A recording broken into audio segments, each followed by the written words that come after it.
तर भाजप आणि मनसेची विचारधारा मिळते असं प्रवीण दरेकर यांनी म्हटलं। दक्षिण मुंबईसाठी बाळा नांदगावकरांचा सकारात्मक विचार होऊ शकतो असं देखील भाजपचे नेते प्रवीण दरेकरांनी म्हटलं। राज ठाकरेंच्या दिल्ली दौऱ्यावरती प्रवीण दरेकर यांनी ही प्रतिक्रिया दिलेली आहे। सर, TV9 मध्ये आपलं स्वागत। राज ठाकरे हे दिल्लीला गेले आहेत, युतीची दाट शक्यता वर्तवली जाते, काय सांगाल?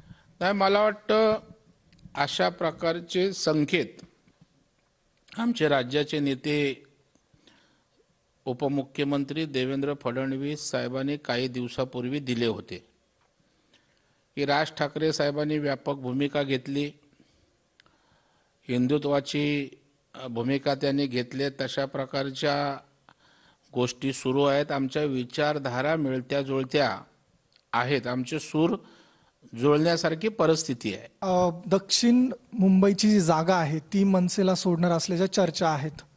नाही, त्या चर्चा मी ऐकतोय, परंतु अशा पर्टिक्युलर जागेच्या संदर्भात काही चर्चा झाल्याचं मला ऐकिवत नाही। परंतु जर त्या ठिकाणी महाराष्ट्र नवनिर्माण सेनेला बरोबर घ्यायचं असेल तर जागा देत असताना अर्थात बाळा नांदगावकरांनी या ठिकाणी निवडणूक लढवलेली आहे आणि त्यांचा त्या सकारात्मक त्या दृष्टीने विचार होऊ शकतो, नाही असं आपल्याला म्हणता येणार नाही।